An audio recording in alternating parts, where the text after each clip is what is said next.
So we begin the class today. I'm sorry there was a technical fault, so you people could not hear me.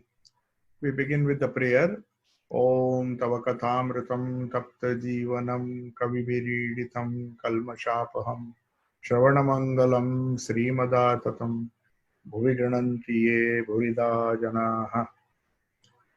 So we'll continue from where we left last time. Sri Ramakrishna is uh, at Beni Madhavpal's garden house at the Siti Brahmosama. Siti is a place in Kolkata.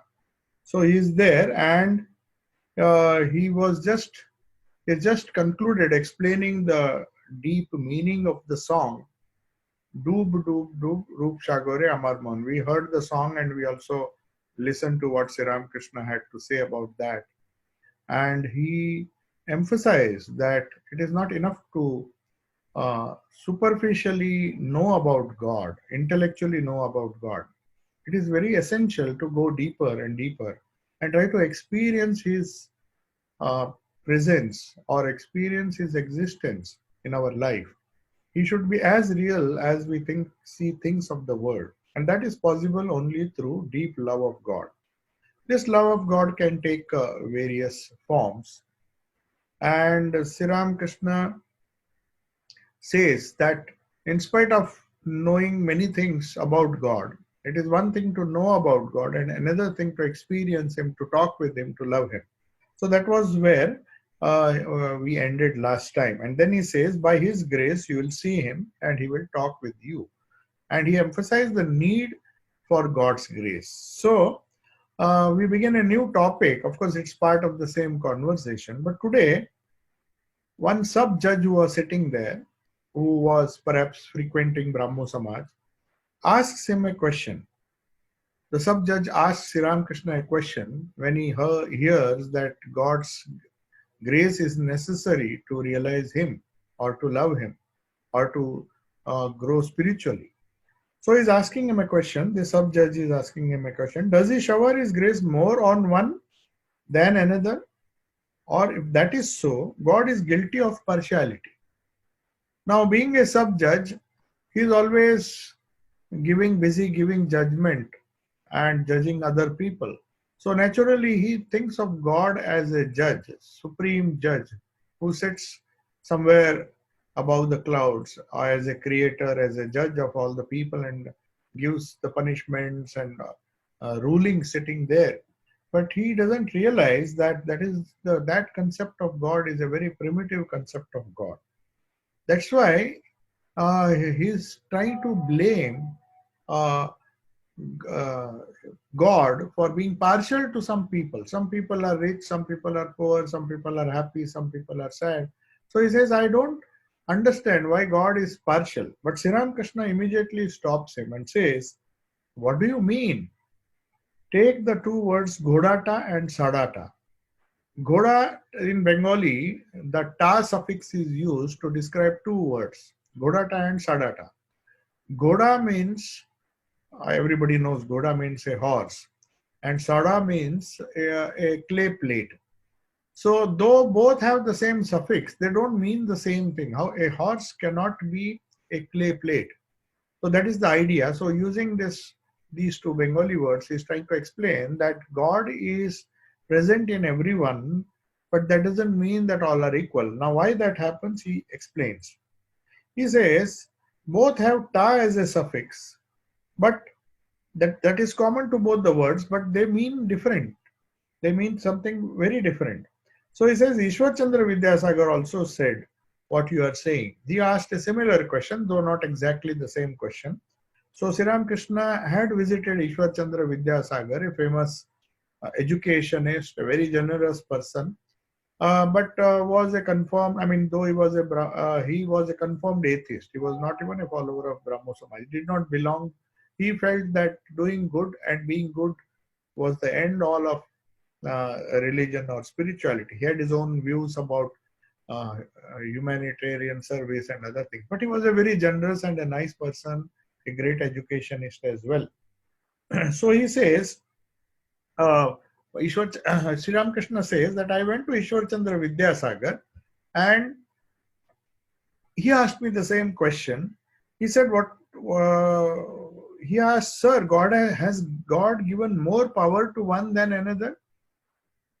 So it is a similar question to what the judge is asking here.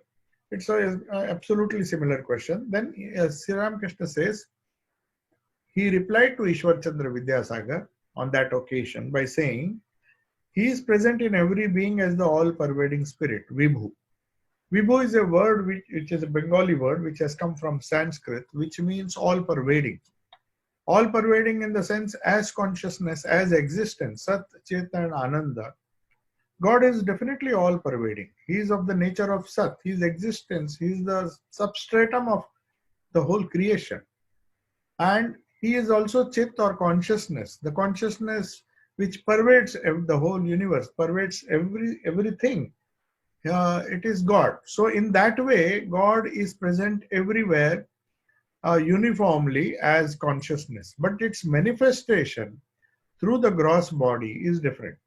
The manifestation, he says, he told Ishwar Chandra Vidyasagar, so is everything, just as he is in me, he is in the ant too. But there is a special manifestation of God's power in some. If everybody is equal, why have we come to see you when we hear your name, Ishwar Vidyasagar? So he says, God manifests that same consciousness, same existence, knowledge, and bliss which is there, all pervading, which exists as the Vibhu, the all pervading God. He exists in everybody, but unfortunately, the Annamaya Kosha or uh, the partial manifestation of some, there is partial manifestation of God in some, and there is full manifestation of God in the Avtara. So that's what he is trying to explain, that in the ant, God is expressing in one way. There is Sat Chit Ananda in the ant also, but he expresses only a little portion of it. That's why we see the ant as limited by many things. It cannot think like man does. But when he evolves, when the ant evolves, we see higher animals, there is more of manifestation of the divinity. And when we come to human beings also, there are gradations. Some people are better than others, some people are more spiritual than others, or some people are more noble than others. So this distinction, we see some people are more powerful than others. Even in a very gross way, if you see, no two people are equal. So he says, why do we come to see you? Because you are Ishwar Vidyasagar. Sri Ramakrishna tells him that I have not come here to see because you are a different species. You are also a human being like other human beings. You are not grown two horns. But I have come here to see you because I've heard a lot about you and about your noble qualities, about your charitable activities, your philanthropy, and all those things, and your learning above all. So he wanted to see. Sri Ramakrishna always had that desire to see the manifestation of God in great people. So whenever he heard there was a good musician, he used to go there. And he used to visit the great people. He went to see so many great saints and other people, even though they did not come to see him. Of course, many people, great people like Keshav Chandra Sen and all came to see him. But if for some reason, like Bhagwan Das Babaji, the famous Vaishnava saint, Sri Ramakrishna went to see him. He asked Hriday, first go and see, fix an appointment. Then I would like to go and see him. So he was enjoying the sport of Leela of God. And whenever he saw that there is some kind of greatness, he was humble enough, though he himself was such a great prophet. His humility was so much that he used to go and see and appreciate the presence of God in all these great human beings. So that's why he says, I've come to see you because of some special qualities that God has given you. That's why he says, you are generous, you are learned, you are well known because you have more of these qualities than others. You know that there are people who can defeat 100 men single-handedly. Others run away in fear of a single such person. I mean, Sri Ramakrishna says, then why is that there are some powerful people who can defeat others? So this discrepancy or this perhaps difference in the manifestation of God is seen in creation, and it has been confirmed by Sri Krishna in the Bhagavad Gita. That's what Sri Ramakrishna is telling. If there is no special power, why would people consider Keshav Chandra Sen great? Keshav Sen was the founder of Brahmo Samaj, so naturally he was a religious leader, a founder of a great religious movement. So Sri Ramakrishna is trying to imply that unless he had that power given by God, he would not be a founder of such a big movement. So that's why Sri Ramakrishna says there is this special manifestation in some people. The Gita also says, now Sri Ramakrishna is quoting the Gita, if a person is considered great by many, whether it is because of his learning, his ability to sing and play musical instruments, his oratory, or something else, know it for certain that he has within him a special power of God. We call it Vibhuti. In fact, the entire 11th chapter of the Bhagavad Gita has been named as Vibhuti Yoga. Vibhuti means the special powers or manifestation of God. So Sri Krishna on that occasion also is trying to tell Arjuna that you see among the trees I am the Ashwatha tree. Among the snakes I am the Naga, the Shesha Naga or Ananta. There are so many wonderful things. Among the warriors, I am Arjuna. That means that I've given special powers to some people who distinguish themselves and from others, and they have these special qualities. That's why the whole world worships them, or the whole world admires them. So whatever is good, beautiful, and strong is a result of the grace of God. That's what Sri Krishna is telling Arjuna, and Sri Ramakrishna is quoting that. So he says, the Brahmo devotee then asks to the sub-judge. There was another Brahmo devotee who was apparently wanted to show that he has a lot of devotion towards Thakur, though he might not have the faith and conviction that Sri Ramakrishna is someone like a guru. So Sri Ramakrishna knew that just to please him, he seems to be telling the sub-judge that please accept what he says. I mean, he was afraid that the sub-judge, being a rational man, would try to argue and delay the conversation and ask Sri Ramakrishna some questions regarding the rationality, because rational people are very hard to please. They don't have faith. So they keep questioning Gita, great people like Sri Ramakrishna and everybody, the Shastras also. Their ego doesn't allow them to accept a thing with faith and conviction. But Sri Ramakrishna was very particular that unless one has faith and conviction, he should not blindly accept what another person says, because that can lead you to danger. But once you accept somebody with faith and conviction, something like your guru or your Ishta, then we have to stick to that. Sri Ramakrishna, he said, without conviction, it is not good to merely nod your head.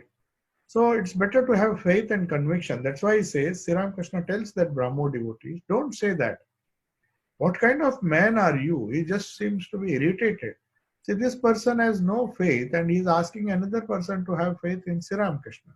Sri Ramakrishna did not like that kind of devotion. That's why he appreciated Narendra and all the other devotees who wanted to test him, wanted to see for themselves if he had some power. That's why Swami Vivekananda says, many things I could not understand, but it was the wonderful love of Sri Ramakrishna which attracted me and held me to him. Sri Ramakrishna, he tested Sri Ramakrishna in so many ways because of his rational attitude towards life. Swami Vivekananda was not convinced in the beginning, but there was something which brought him again and again to Sri Ramakrishna. That's why he described Sri Ramakrishna as love personified. Because the power of love, the power of unselfishness, the power of pure unselfish love is so strong that even not agnostic, but a rational person like Swamiji had to accept Sri Ramakrishna's vision. When Sri Ramakrishna said, I have seen God and I can show him to you, Naren was perhaps not convinced fully. It required several meetings, some experiences which he gave, and even then, till the end of his life practically, that doubt was still there in Narendra. But then when he was asked, Sri Ramakrishna once asked him, if you are not convinced or if I have neglected you so much, Sri Ramakrishna, there was a phase in Naren's life when Sri Ramakrishna just stopped talking to him and started ignoring him. And he felt that if let me just test Naren. If I ignore him for a few days, perhaps he will stop coming here. Let me test his devotion, how much conviction he has, how much faith he has in his guru. So he did not talk, but Naren used to come again and again. So once Sri Krishna asked him, you see, I don't talk to you, I don't even bother asking you anything. You just come, sit here and listen to what I speak to others and then quietly go away. What brings you again and again? So Sri Krishna, so Naren gives a beautiful answer.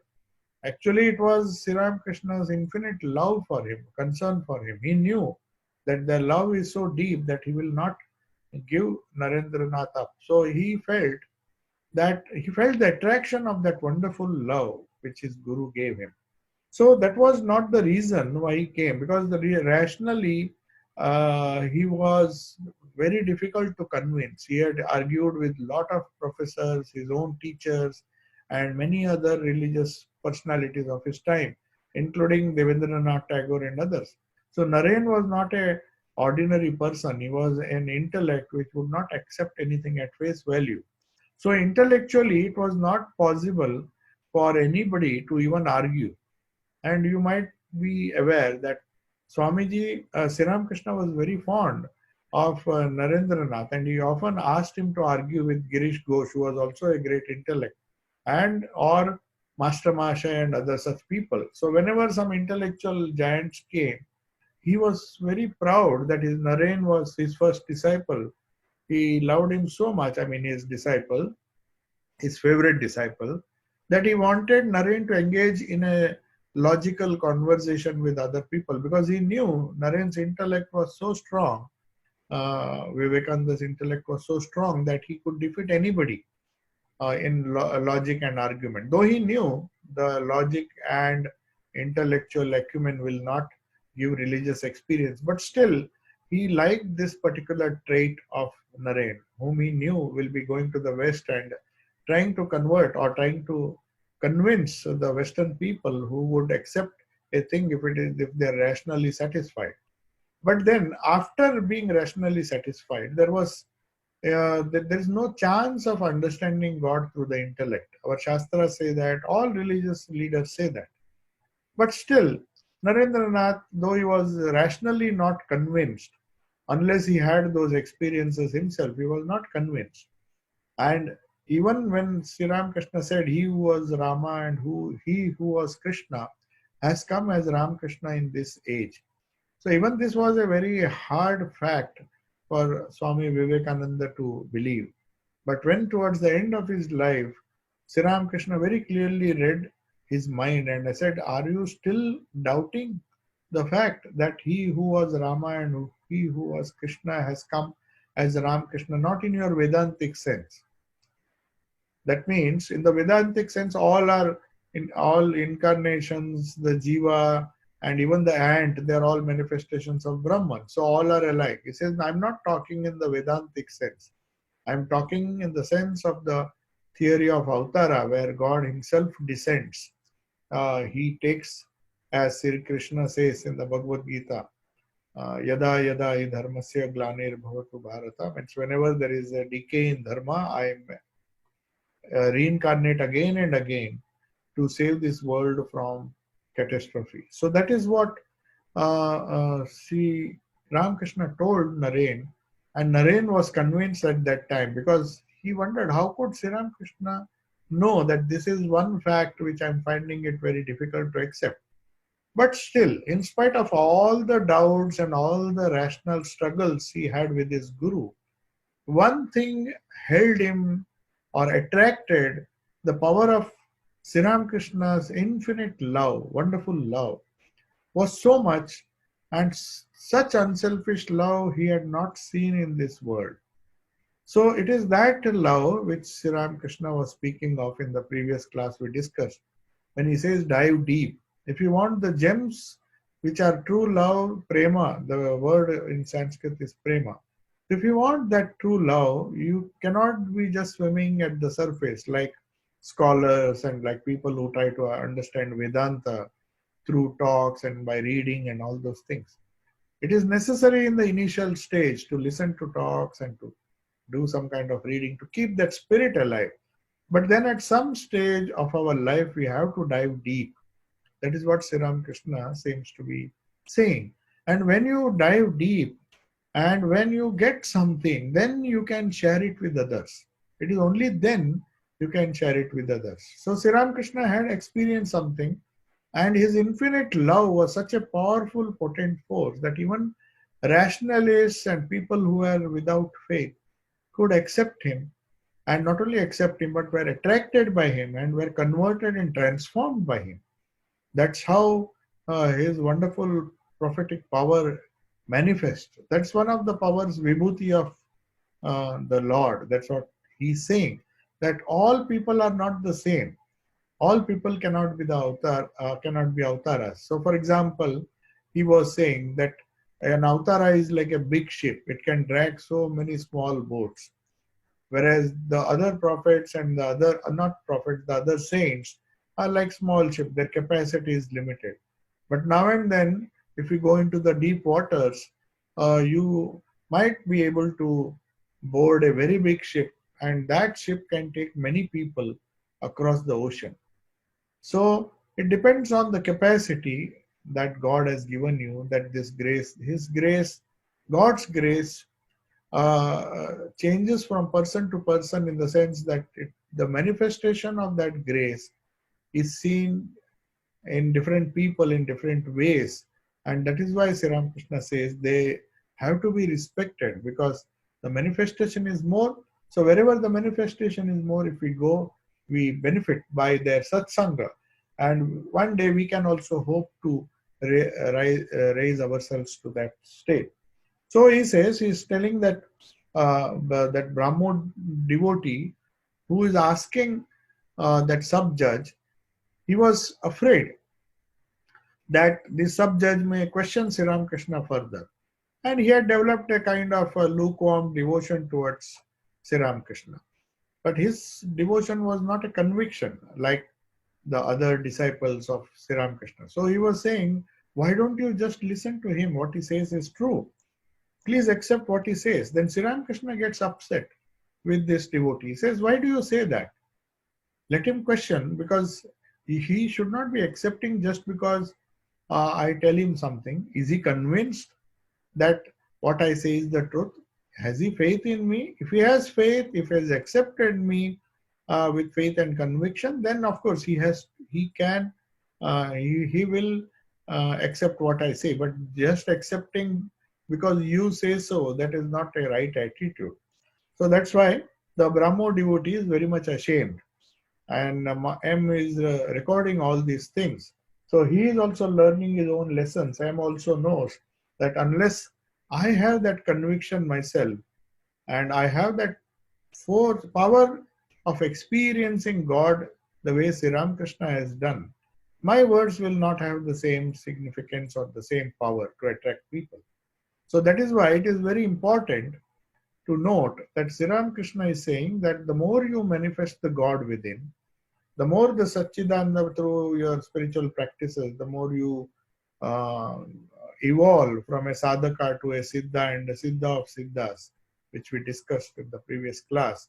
If that happens in your life, then more and more people will be spontaneously attracted towards you, and you will be given a uh, opportunity by God to manifest that power and share that power with others. So Sri Ramakrishna was very particular that unless you gain or you gather some power, don't be in a hurry to distribute it. Even to Swami Vivekananda, who was to later on go over the globe, all over the world to preach Vedanta, he was cautioning him. You don't spend your powers. When Swami Vivekananda tried to call his Guru Bhai, he felt some strange spiritual power developing in him as a result of meditation. So he wanted to test it. So one day he says, Kali Prasad was his name. Swami Abhedananda was in another room. He calls him at Dakshineshwar and says, why don't you sit here? And then he touches him. Perhaps this incident took place in Kashipur, I'm not sure, the last six. And Swami Vivekananda asks Abhedananda, who later on became Abhedananda, his name was Kali Prasad. So he asked Kali to touch his knee when he was meditating, when he was sitting cross-legged. So the moment he touched Swamiji's body, he felt like an electric current. So Swamiji was just testing to find out the spiritual power that was being generated within him, whether it can be transmitted to others.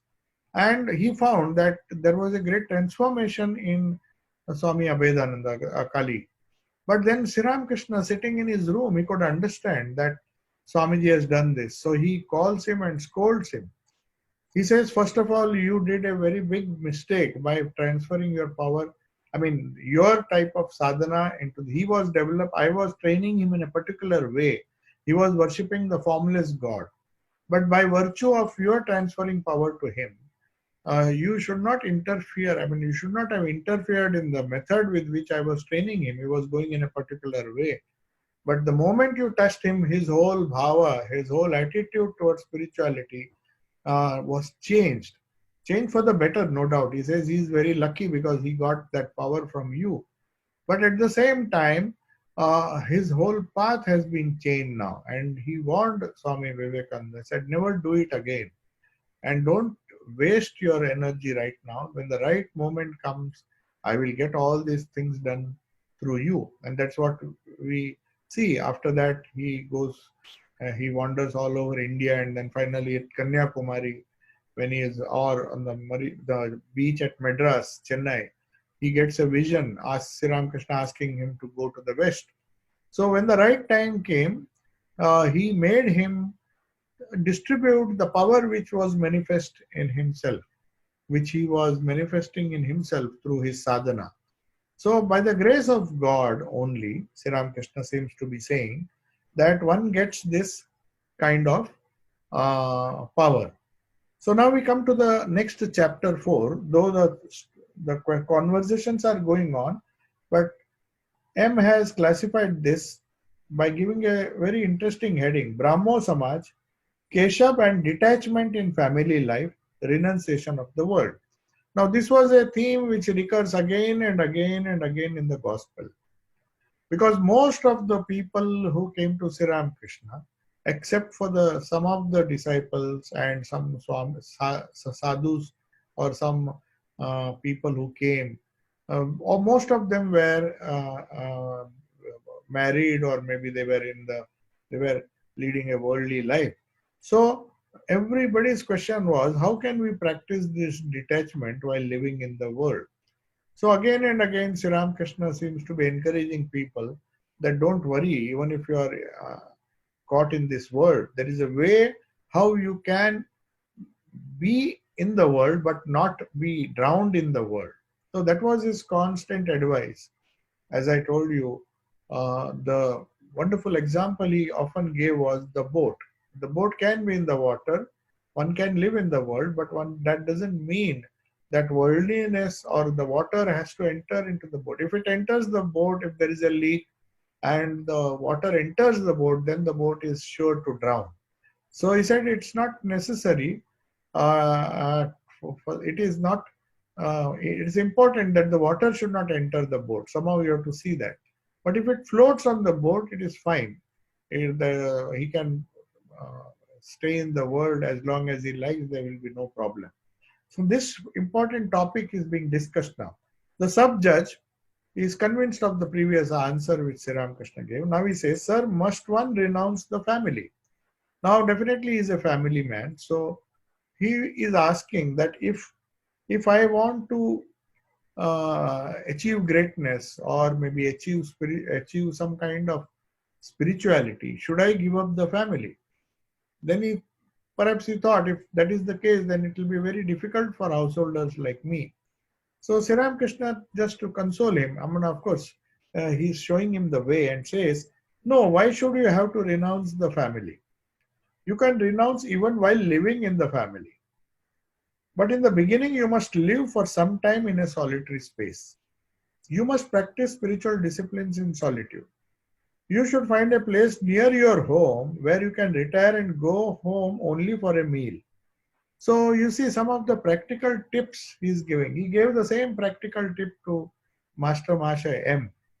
He said he knew that Master Masha, every time he goes home, he would be bombarded with all sorts of problems, worldly problems. There was so much of quarrel and disturbance and chaos in his home that he often used to get disgusted and leave the home. So Sri Ramakrishna said, why should you leave the home?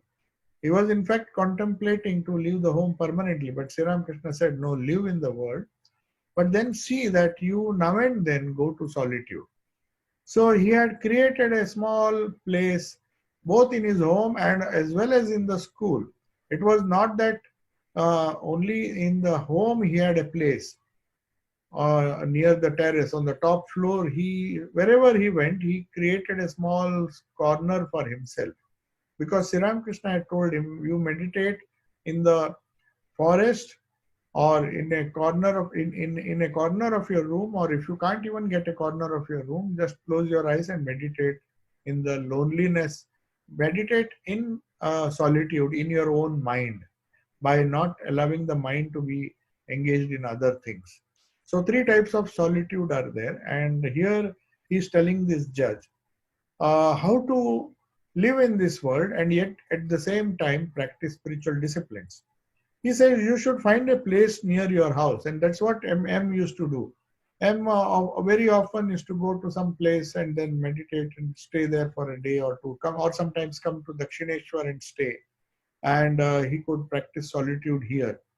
Or he used to go in the school also when there was some interval. He used to prefer to be alone. He used to go and sit in a corner and practice his spiritual disciplines, or maybe even write the Kathamrita. Most of the Kathamrita he wrote in his school when he had a period off or when he had some gap between two periods in the class. He was a very busy teacher. He was a principal, in fact, of Morton Institution.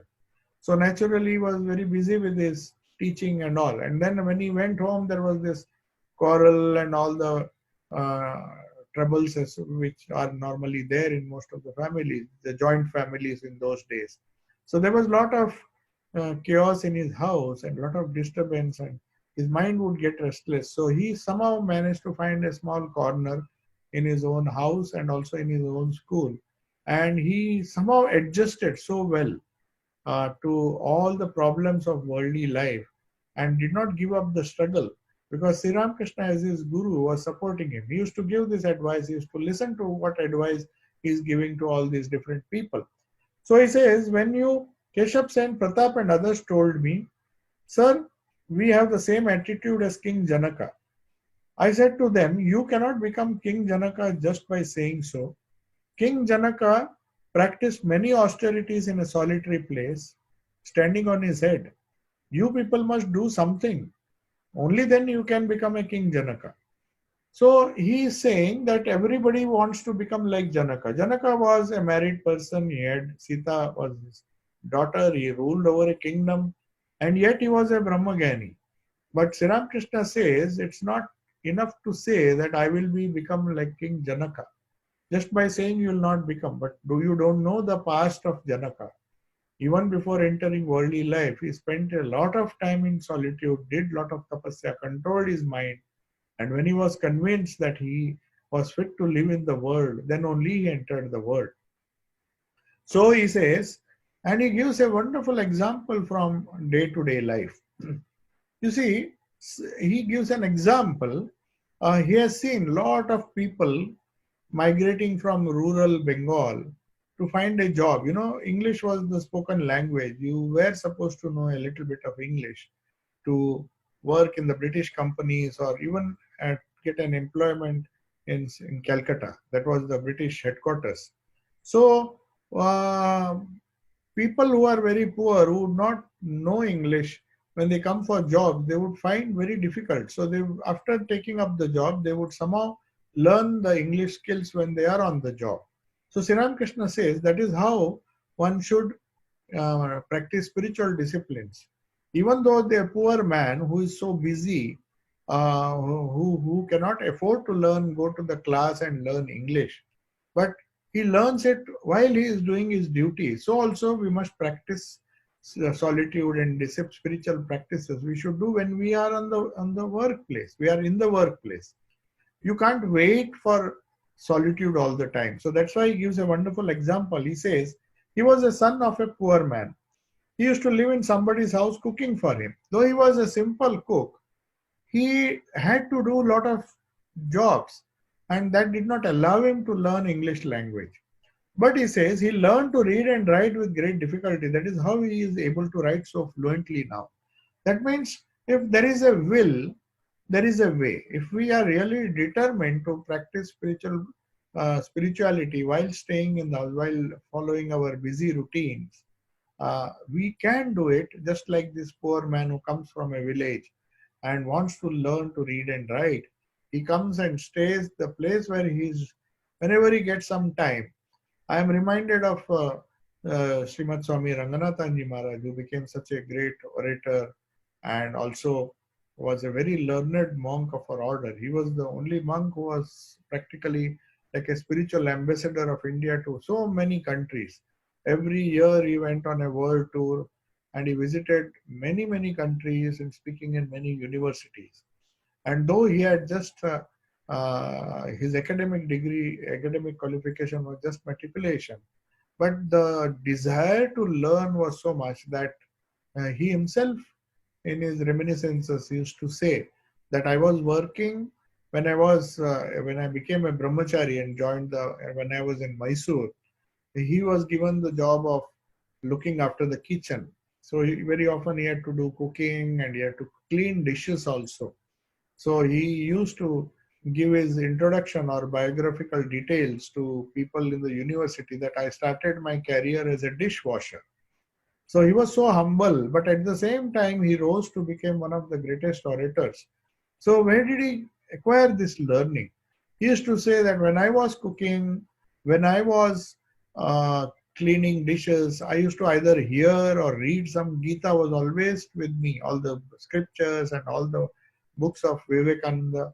So he never wasted time. So if that yearning is there, like this person, this poor man who has come from the village, he was determined to learn reading and writing because he wanted a better job. So when we are determined, even if we are in the world, we'll somehow manage to get some time or create some time out of our busy schedule to do our spiritual practices. That's why he says, I said something else to Keshav Sen. What did Sri Ramakrishna say? When Keshav told him that I am like, I wish to become like King Janaka, he said, no, no, it is not so easy.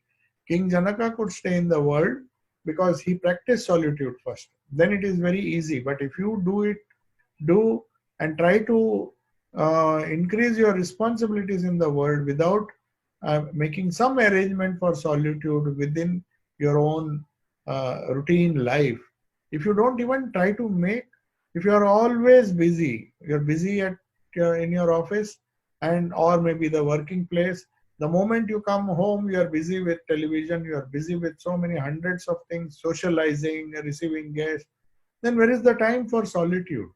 So Sri Ramakrishna, for this modern age, he used to give a lot of advice to householders and emphasize this nirjan vas, which is what the lockdown is doing to most people. But unfortunately, people are finding it very difficult to use this solitude. When solitude is given to them, when they are forced to work from home, people are restless because that restlessness which was there, which kept them busy in the workplace and also kept them busy after coming home.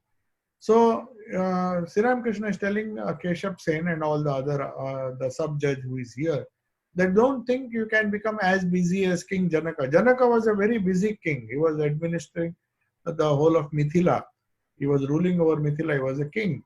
And he was so busy, but at the same time, he was a Brahmagyani. The only reason being, as Sri Ramakrishna says, that he practiced spiritual disciplines in solitude. Now and then he kept the spiritual flame alive, burning alive. That's why he says, uh, I I told something to Keshav Sen. Now he is giving some wonderful examples, trying to say that mere solitude is not enough. How to live in this world without and develop a kind of detachment to this world. If you cannot give up the world, stay in the world, there is no problem. But how to see that the water does not enter the boat? The boat can be in water. If the water is below the boat, then it will float. But how to prevent the water from leaking in or flowing inside the boat so that the boat will sink? So he says, how can you, he gives an example. Without going into solitude, how can you get rid of a serious disease? So this worldliness, Sri Ramakrishna is comparing to a serious disease. We have been afflicted with that. The more we are attached to the world, the more serious our disease is. So he gives solitude or keeping away for some time, at least part of the day, keeping away from people. The more you can keep away from people and the world and all those things, the more chances are that you can develop spiritually. So whatever little time you get, you have to utilize. So he says, if you are a patient with a delirium, living in a room in which there are pickled tamarind and a pitcher of water, normally in those days, Sri Ramakrishna, this Ayurvedic treatment, when they had this fever, especially typhoid and such diseases, they used to discourage people from eating sour things because that would tempt you to drink more water. So somehow drinking water was supposed to be not good in certain kinds of diseases. So he says, if you are in delirium, the medicines will not act if you eat things like tamarind pickle and all. And then he says, you can't, and a pitcher of water. How can you get rid of the disease? Look, just by talking of tamarind pickles, my mouth has begun to water.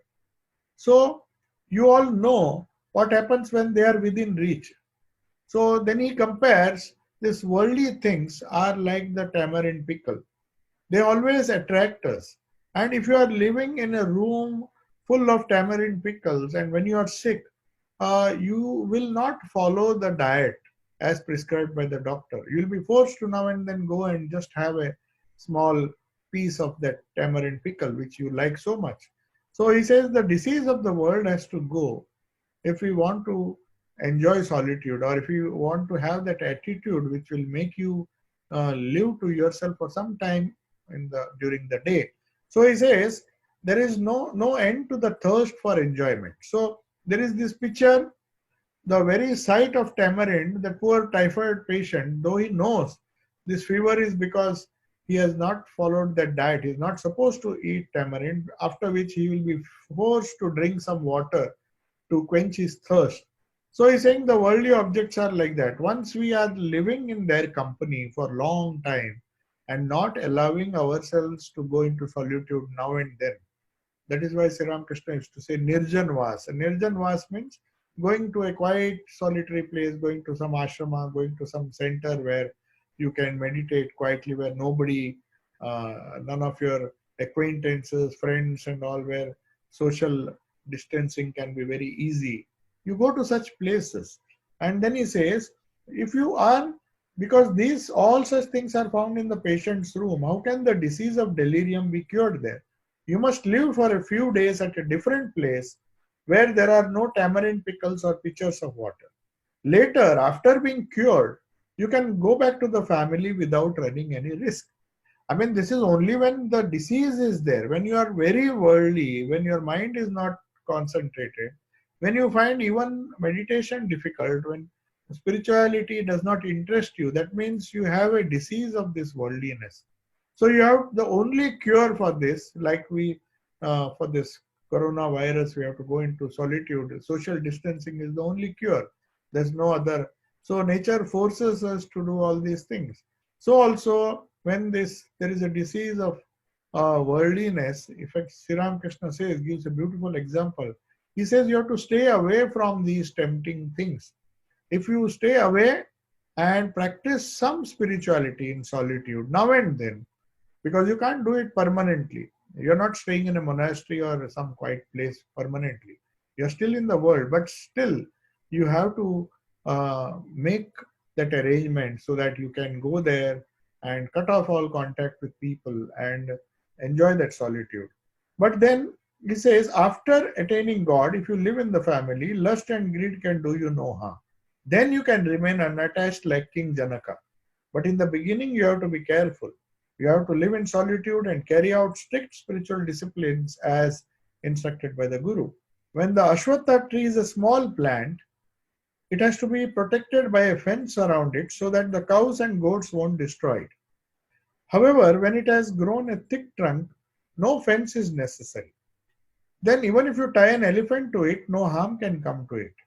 So he's saying, just like the tree has to be protected when it is tender, when we are in the infancy, when we have just begin our spiritual practices, it is a good idea to use the spare time we get to go into solitude now and then and strengthen ourselves once we are strong, like that Ashwatha tree. Once our conviction, our attachment to our Ishta, our attachment to our Guru and the Ishta and the mantra, they are so strong that they allow us to withstand or bear the storms of life, then it is safe to return back to the world. But if we cannot do that, at least Thakur is to say, if not 3 days, at least go for one day. If not one day, at least a few hours.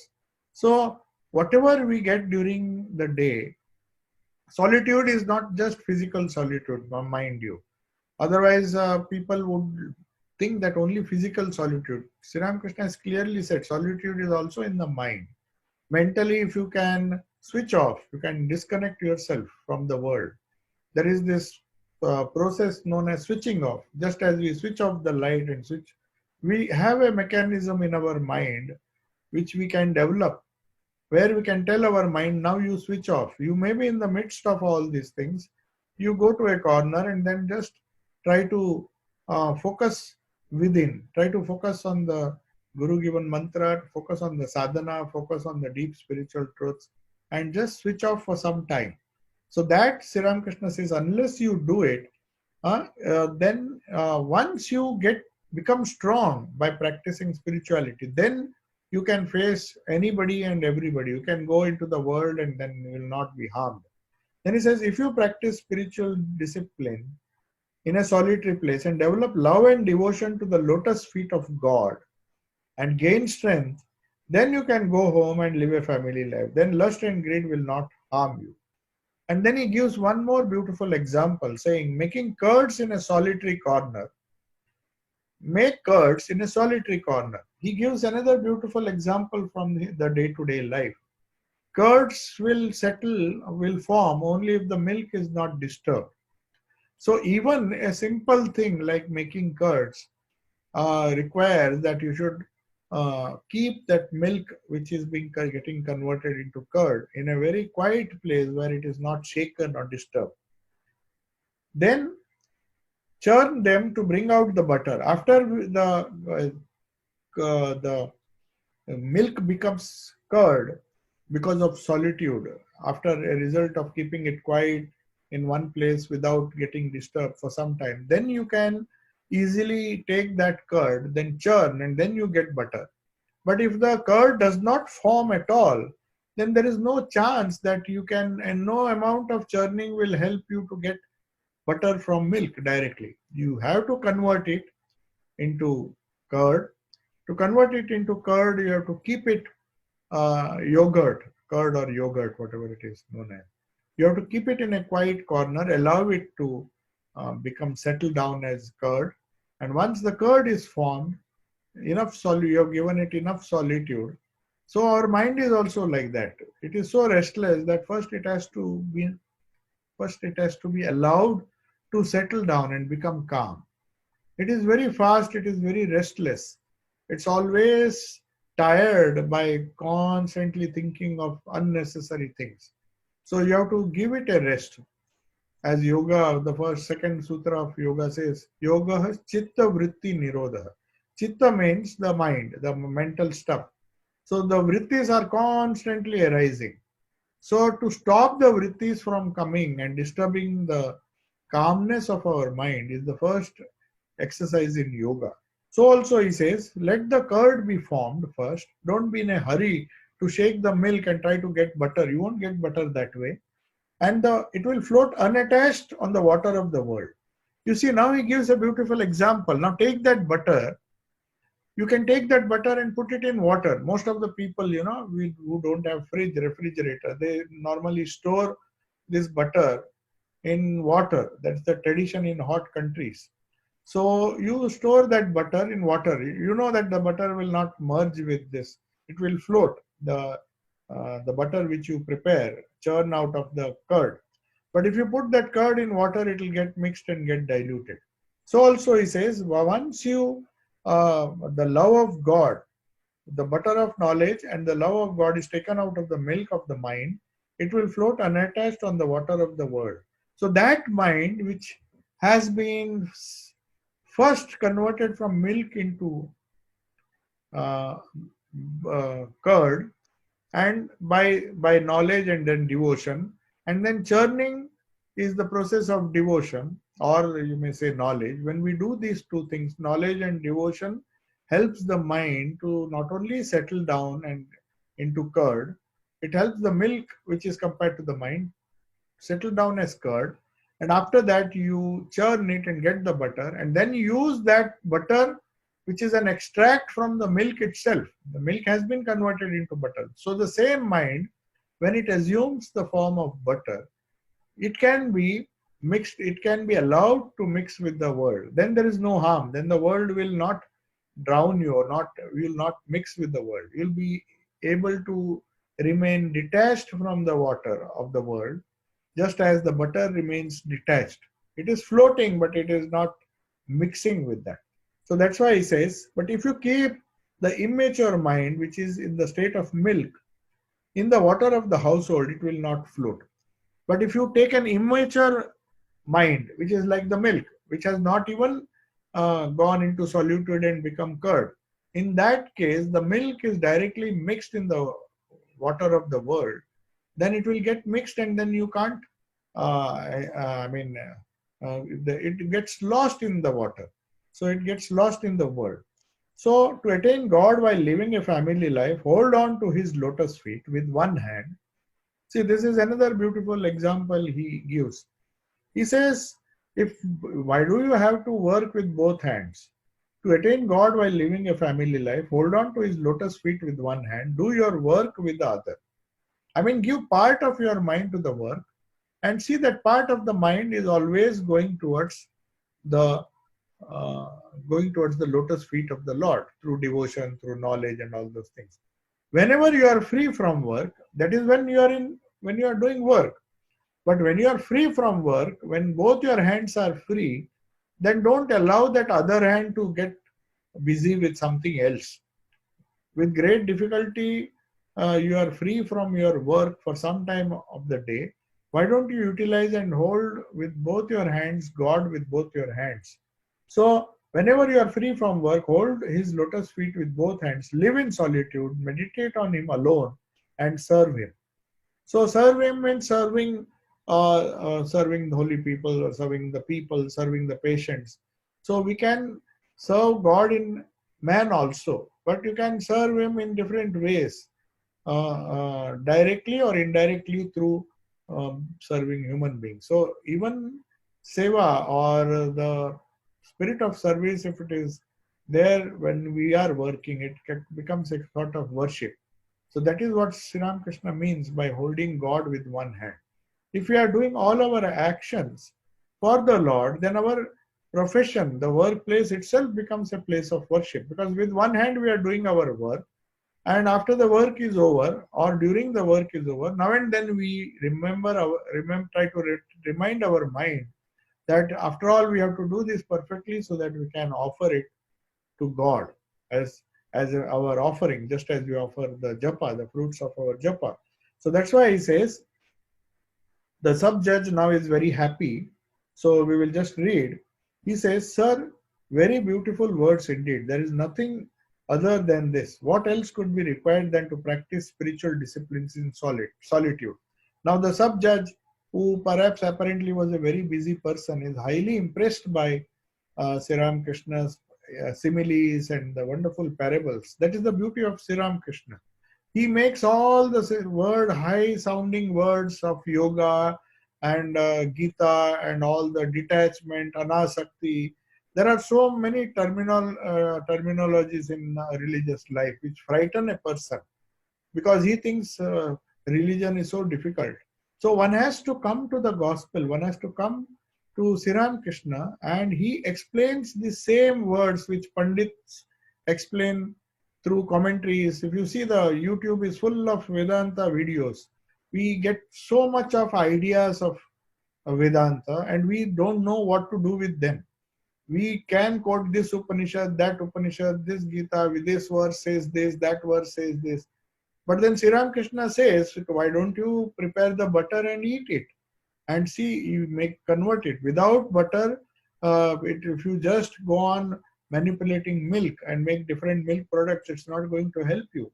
The variety of talks and the variety of exercises we do trying to intellectually understand, it's going to be futile because we have not even uh, finished the process of making milk into curd. Our mind is still in the state of milk and it is confusing itself more and more. So gospel takes you again now and then. This is the discussion starts in a very gross way because the people who come are seeking some kind of knowledge. But invariably you'll see Thakur giving them a very simple example like the curd and the butter and the milk. And he says, so that they remember this. Once they go home, they will remember. What does it mean that my mind is like the milk? What does it mean when the mind becomes a curd? In solitude, it settles down, it becomes curd. And then what does churning mean? Then we discriminate between good and bad and then churn it and meditate. And then finally the butter comes. So giving these examples, the judge is highly impressed, and he thinks that this idea of solitude, going to solitude now and then, it's a revelation for him. So he's very happy. So he says, but we forget this. What else could be required? But we forget this. We think we have become King Janaka already. So Ramakrishna and all others laugh. The judge says, oh, what a great mistake we made. We thought we are Janakas, we are spiritual people, but we have not even churned the milk, churned the curd, and the butter is not yet formed. So there is no question of us going back to the world. We have to first learn how to meditate in solitude, and when that is done, then we will become like King Janaka. So that there is no need to live family life, that one can attain God even while living in the family. Hearing this, my mind is happy and at peace. So this is how Sri Ramakrishna is to console these worldly people. Because if you tell a person who has a family that it's going to be very difficult for you, Sri Ramakrishna never did that. He was so kind that he said, okay, do this. If you can't do this, at least go to solitude. When somebody came, he said, can you go to solitude for 3 days? So he said, no, I don't have that much time. Okay, can you go for 1 day? Then he says, no, then can you go for a few hours? So he was literally pleading and telling all these people that try to find some time for yourself. And then he's happy, this sub-judge is happy that in spite of living in the world, in spite of living with the family, I have a chance if I follow the instructions of this great prophet, this great saint. So he says, my mind is happy and at peace. Then Sri Krishna gives a beautiful answer. He says, why should you have to renounce? I mean, perhaps that person, just to console him further or tell him that you are good the way you are, don't try to aspire to become a monk or anything. He said, if you have to fight, it is better to fight from within a fort. Now, this is a very most misunderstood statement of Sri Ramakrishna. You have to be very careful what he means by the fort.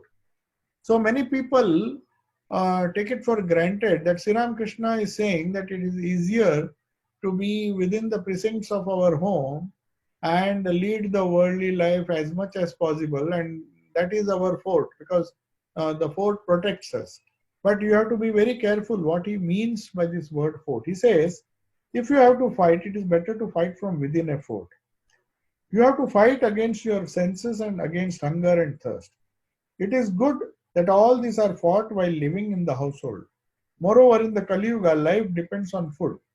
If you have nothing to eat, all talk of God will be knocked out of your brain. A person said to his wife, I am going to leave the family. The wife was a somewhat sensible woman. She said, why do you have to wander about? Why you don't have to beg your why you don't have when you don't have to beg your bread from 10 homes, go. But if you have to do that, it is better to be in one house. So why do you have to renounce the home? It is convenient there. uh, you don't have to worry about food, and there is no harm in living with your wife. In a family, all your bodily needs are easily met. If you fall ill, you have people to nurse you. So here Sri Ramakrishna appears to be giving some kind of consolation to this person who was perhaps contemplating and thinking that it is very good. In those days, now, of course, thanks to mother's prayer, the monks have no longer have to go and beg. Now they have monasteries, and at least the basic needs are fulfilled. Otherwise, the idea of sannyasa in India in those days was of a mendicant who had no home and who had no possessions. He had to literally go and beg from 10 doors. That is the maximum he can go. If 10 people refuse, then he has to go hungry. So that was the tradition, monastic tradition. It was so difficult. So Sri Ramakrishna is giving that example. Don't entertain now. It is so difficult for you to do that. And it is not necessary also. Even if you are not a monk, if you are at home, why don't you think that what your wife is cooking is just bhiksha? Instead of begging from 10 homes, you can get food at one place. So Sri Ramakrishna is trying to be very pragmatic and practical, telling him it doesn't really matter because you're already married. Why should you leave this house and go? You just be happy, but try to follow what I said. By practicing solitude, you will, to say a certain extent, you will be able to live in a detached way in life. So then he says, Janaka, Vyasa, and Vasishta lived in the family after attaining spiritual knowledge. They wielded both swords, the one of knowledge and other of action. So now, then there is a very big topic. We'll not start that, but I'll just read. The sub-judge then asks, Sir, how do you know when you have attained knowledge? Now he says, it's a very pertinent question because the judge wants to know that if Janaka, Vyasa, and all those people who were living in a family, they were married. So if they first got knowledge and then they went and lived in the family, then how do you know that I have attained knowledge so that I can safely live in the family without any danger? So Sri Ramakrishna gives a beautiful answer. He says, when you have attained knowledge, you will no longer see God at a distance. He is no longer He. He becomes this. Then He is seen in your own heart.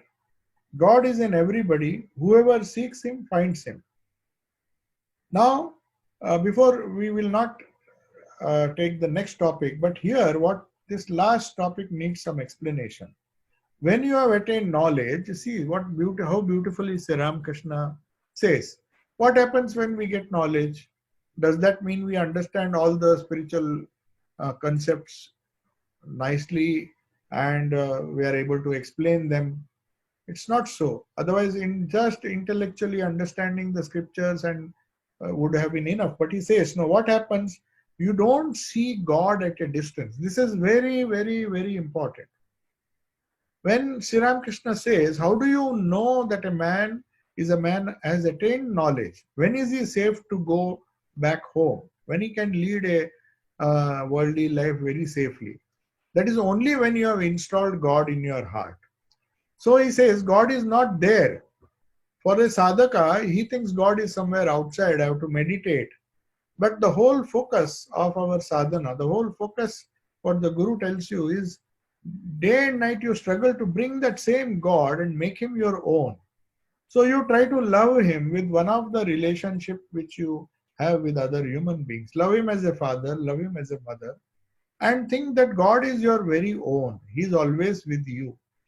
If somehow by going to solitude or by going to holy people, by repeating the mantra, by repeating or reading devotional literature, devotional books, singing devotional songs, whatever may be the process, if somehow you manage to bring the God whom you are worshipping outside through rituals and through all sorts of paraphernalia, if you take some time during the day to bring him uh, and see that he is very close to you in your own heart, that's what he says, and see him, try to see him in your own heart. God is in everybody. Then you will, once you see him in yourself, then it becomes very easy to see the same divinity, the same Ishta in others. Then you don't see other people as somebody who are strange. Every stranger becomes so close to you because you are seeing. But for that, you have to first try to install him, and that requires solitude. For that, you have to avoid people. Go into solitude, avoid people, so that you can focus on God. After he is firmly uh, you can imagine that he is firmly guiding your destiny. You meditate on him, and then you love him. The most important thing is you love him as your own. Then it is very easy to make him, give him a place in your own heart. Just as we love some people, and then they are so close to us, like the mother is so close to the child. She feels that the child is part of her own heart. So also God should be so close and dear to us that he finds a permanent place in our heart. Then he says there is no harm to live in this world like King Janaka and all the other people. Then whether you live in the world or you live outside the world, whether you are a monk or whether you are a householder, it really doesn't matter, because after all, the God who is the goal of life, the Ishta who is the goal of life, has been firmly installed in the core of your heart. And the best way to do it, as I often tell, is through the repeating the God's name and doing the sadhana as instructed by the Guru. That is a shortcut. It is a very wonderful way of meditating and trying to the, bring the God whom we are worshipping outside. You often begin with worshipping God outside. We keep photographs, we worship him, we feed him, and all those things we do. But then at some stage of our life, we have to go to solitude, bring that same God, the same God whom we worship, love him so much that he is part and parcel of your own. You may not be able to visualize him in the heart, even if you try very hard, but at the same time, you know that he is inspiring you. He is in the core of your personality, and he is guiding you, he is giving you strength, he is giving you faith, and he is moving you, all the actions you are doing in and through him. So you love every person or love your own self because God is there within you. So that is the essence of today's Kathamrita. I have already taken a lot of your time. Now we'll have a very brief question answer session. If you have any questions based on what we discussed now, I will just unmute. I will not unmute you. You have to raise your hands. I'm just watching the participants. I'm sorry I was a little late today because there was some issue with the connection. So Shantanu Sarkar is asking a question. I'm unmuting him. Yeah.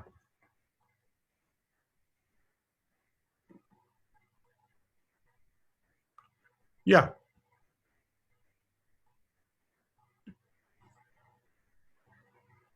Shantanu can ask the question. Okay, so what I was asking, that the King Janaka was, because he was living in his house and he is still able to see God, is in a Brahmagyani. Was his mind in a state and Bigyanmaya Kosha, like he's a Bigyani himself and he's able to see? No, you see, please don't confuse the kosha. I just told you to give you an idea of the different levels at which the mind says. See, all of us are living in all the koshas at the same time till we are alive. Till we are alive, nobody can even dream of giving up the Annamaya kosha, the Pranamaya kosha. Every kosha is required. But the proportion or the focus of your mind should be towards the higher koshas. That's all. So Janaka also, he was a fighter. He was doing very hard work. So he had a very strong body, strong mind, a strong prana also. He was a very capable king. He raised Sita, he gave so much love and raised Sita and married her to Rama. So all these things he did. These were all worldly things. You need the Annamaya Kosha. Don't be under the impression that you can focus on one kosha and neglect the others. You can't. But the thing is, we should not be focused on only a few lower koshas. Try to go higher and higher. Don't be satisfied with the gross developments, gross achievements. Go higher. After achieving physical strength and the development of the prana, why don't you go a little higher and develop your mind, develop your Vijnanamaya Kosha, develop the Anandamaya Kosha. But at the same time, you are in touch with all the other koshas. So Janaka, it was no exception. Any person who develops spiritually has to first get that knowledge by going beyond the koshas, and then the divinity will shine through all the koshas. The body becomes divine, the actions become divine, and he no longer lives like a worldly person. He lives in the world, but he is not a worldly person. The world does not live in him. That is the difference. We are overwhelmed by the world, and he was in control of his own, the higher aspects of his personality, which did not allow him to get disturbed. That's why his famous quotation is there. He says, if tomorrow the whole of Mithila is burned to ashes, I will not be affected. Now, can we say that? Can we say if all our homes are burned to ashes, we will not be affected? Only a Brahmagani can say that. Yeah. So he had that wonderful capacity. He knew that the world in which I am living and in which I am acting, doing everything. He was doing everything as a dutiful father, as a dutiful king, and he performed all his duties like any other ordinary people. But the difference was that he was not attached to any one of them. Just like the water was not in his boat, his boat was in the water of the world, and he was floating with the help of jnana and bhakti, and solitude and all those things. So that is the essence. You have to remember that you cannot be free from any of the koshas. Any other question? Yes. Okay. Yes. Okay. Good afternoon, Swamiji. There are two questions about what you have read. That is, before leaving his body, Sri Ramakrishna said that another incarnation probably would come in the Western. I don't know if it's true. And the second question is about Kali Yuga. What the Yuga means to the human beings? Yeah, Sri Ramakrishna, we will restrict ourselves to the gospel. If you go to other scriptures, there are so many interpretations. What is Kali Yuga? When did Kali Yuga start? It's not. Yeah. Now, you can. Sri Ramakrishna generally referred to Kali Yuga as a yuga where he used three Bengali words, Anna Gata Prana. What he means is, in Kali Yuga, unlike the other yugas, where you could do very hard spiritual practices, like for example, Janaka, he performed so much self-control that he could stand on his head for a long time. I mean, he used to do such asanas and do a lot of exercises. I mean, yoga, a lot of yogic asanas.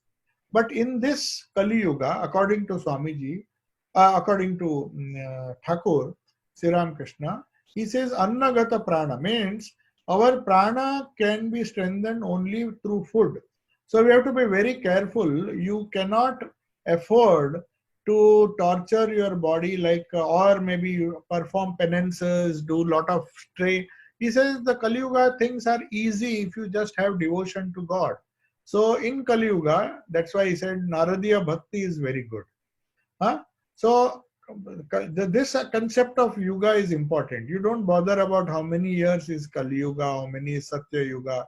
That is just a curiosity which you don't have to really bother about, because now we are in Kali Yuga, that is for sure. Because Sri Ramakrishna has said, let us not bother about what happened in the Satya Yuga. We are not going to go to that Yuga. But since he says, in this Kali Yuga, the easiest way, because it is Annagata Prana, we have to take care of our body, protect ourselves to the extent we can, not be obsessed with the body and my prana, but see that they form a nice protective covering so that we can do our sadhana and focus more on the Manomaya Kosha or the mind. So if we focus on the mind, more and more on the mind, then the Kali Yuga, through prayers, through japa, he says devotion is a very easy path in this Kali Yuga. Narada said, sing about the glories of God, read about his glory, the books, the gospel, Sri Ramakrishna's life, and sing his songs, or any other incarnation who is your Ishta. If you focus on the life and divine message, then it becomes very easy. Now, Swami Vivekananda once wrote a beautiful article and he distributed thousands of copies, not free. He charged a small price and said distribute it in Dakshineshwar when they celebrated Sri Ramakrishna's birthday. He wanted to give a message to the devotees of Sri Ramakrishna, the need and the importance of the Sri Ramakrishna incarnation. Why did he come? What is the speciality of this incarnation? So he said one of the main reasons he came was to make religion very simple and make religion a matter of experience. So he came to show that all religions lead to the same goal. You don't have to quarrel, and you have to make religion a day-to-day event in your life, a day-to-day fact of your life, and try to simplify it as he does in the gospel. He makes God very, very close to you. As Mahatma Gandhi said when he wrote a foreword to his biography of Sri Ramakrishna, he said, Sri Ramakrishna's life and message enables you to see God face to face. So he has enabled us to approach God the way we approach human beings with human love. We have to convert it into divine love. And when that love is awakened in our heart, when that's what he says at the end of today's conversation, that is the main takeaway of today's gospel class.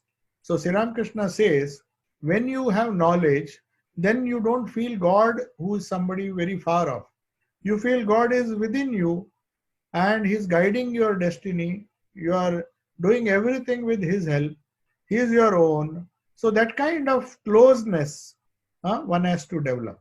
So that is the idea about this Kali Yuga, and the easiest way in Kali Yuga is to take his name, make him one. So let us not bother about the other aspects but though, as you said, these questions are of interest, but then if we go and discuss about these different yugas, what the Shastras say, when did Dwapar Yuga come, when did Rama come, when did Krishna come, and then go into the historical discussions, it is not going to help.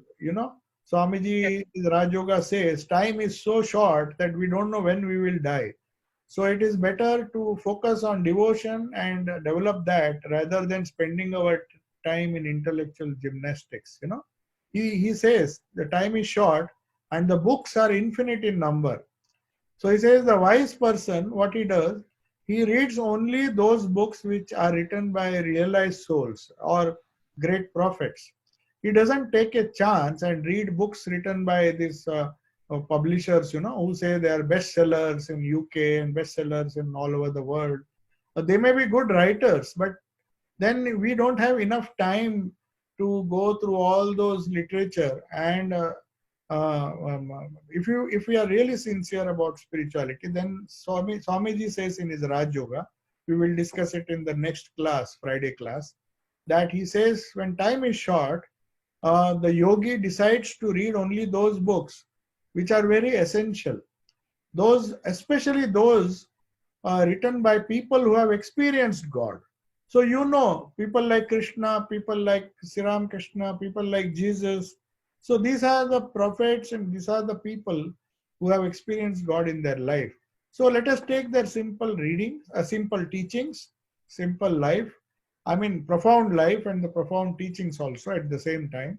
But they are simple to approach, simple to understand, and make him as close as possible. Make God as close as possible. Once you have chosen your Ishta, chosen the God whom we are worshipping, then your target is to be dive deep, as we discussed in the previous class. That song beautifully says that if you don't dive deep, it is going to be absolutely useless. All your knowledge about Shastras, even the great Shankaracharya said, Bhaja Govindam Bhaja Moda Mate. He's saying, oh fool, don't waste your time in grammar and learning Sanskrit and doing this and doing that. When the time comes for you to leave this world, only Govinda can save you. Means your devotion will save you. The God whom you worship will save you. So even a great Jnani and a great man of knowledge like Shankaracharya gave so much importance to devotion and love for God. So that is the essence of today's discussion. So if there are no more questions, I think shall I take your leave? Huh? Thank If you. there is any question, you can ask. Just if you raise the hand, that's. I maybe 5 minutes more. I'll just see all the people. As of now, nobody has asked any question. Nobody wants to. Nobody has raised the hand. Okay. So shall I take your leave? Jai Ma. Jai Ma. Om Shanti Shanti Shanti Hari Om Tat Sat Shri Ramakrishna Arpanamastu.